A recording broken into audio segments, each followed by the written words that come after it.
ദൈവത്തിന് സ്തുതി. പ്രഭാതകിരണത്തിലേക്ക് സ്നേഹവന്തൻ. ഭാഗം 1806. ഇന്ന് ഡിസംബർ മാസം 10-ാം തീയതി 345-ാമത്തെ ദിവസത്തിലെത്തി. വല്ലാത്ത അനേക ആശങ്കകളുടെ നാളുകളിലൂടെയാണ് ഓരോരുത്തരും കടന്നു പോകുന്നത്. ആയിരിക്കുന്ന ചുറ്റുവട്ടത്തെ ഒരു പുഞ്ചിരി കൊണ്ടെങ്കിലും ഒന്ന് പ്രകാശിപ്പിക്കാനായിട്ട്, ഉത്സാഹിപ്പിക്കാനായിട്ട് ആർക്കാണ് ഇതിനിടയിൽ സാധിക്കുക? ഒരു ക്രിസ്മസ് കാലം അതിനു വേണ്ടിയിട്ടുള്ളതാണ്, അതിനു വേണ്ടിയിട്ടും കൂടി ഉള്ളതാണ്. ഡിസംബറിന്റെ ഓരോ ദിനങ്ങളെയും അങ്ങനെ നമുക്ക് ഒരു പ്രകാശത്തിന്റെ കൈമാറ്റത്തിനായിട്ട് പ്രയോജനപ്പെടുത്തിയാലോ?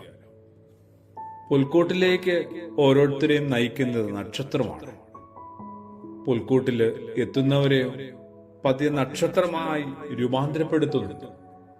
അതുകൊണ്ട് അവർക്ക് തിരികെ മടങ്ങിപ്പോകാനായിട്ട് മറ്റൊരു നക്ഷത്രത്തിന്റെ സഹായമോ സാന്നിധ്യമോ ആവശ്യമായി വരുന്നില്ല. അവരുടെ പിന്നീടുള്ള സഞ്ചാരം ആരുടെയാണ്? പുൽക്കൂട്ടിലെത്തുന്ന, ക്രിസ്തുവിലെത്തുന്ന ഏതൊരാളുടെ പിന്നീടുള്ള സഞ്ചാരം അത് പുൽക്കൂട്ടിലെ കുഞ്ഞിന്റെ മുഖപ്രകാശം പകർന്നുകൊണ്ട് തന്നെയാണ്. ആ ഒരു ഉൾവട്ടത്തിലാണ്, ആ ഒരു ദർശനത്തിലാണ്, കാഴ്ചയിലും കാഴ്ചപ്പാടിലുമാണ്. മാത്രമല്ല, വഴിയിൽ ഇനി അവർ കണ്ടുമുട്ടുന്ന സകലർക്കും ഈ ഒരു ആന്തരിക പ്രശോഭ പകർന്നു നൽകുന്നു. പുൽക്കൂടിന്റെ വെളിച്ചത്തിൽ അകം നിറഞ്ഞ് യാത്ര തുടരാനായിട്ട് ഡിസംബറിന്റെ ഓരോ ദിനങ്ങളും നമ്മൾ സ്വയം നമ്മളെ ഒന്ന് പാകപ്പെടുത്തണം. യോഹന്നാൻ ശ്ലീഹ ക്രിസ്തുവിനെ എങ്ങനെയാണ് പരിചയപ്പെടുത്തുന്നത്?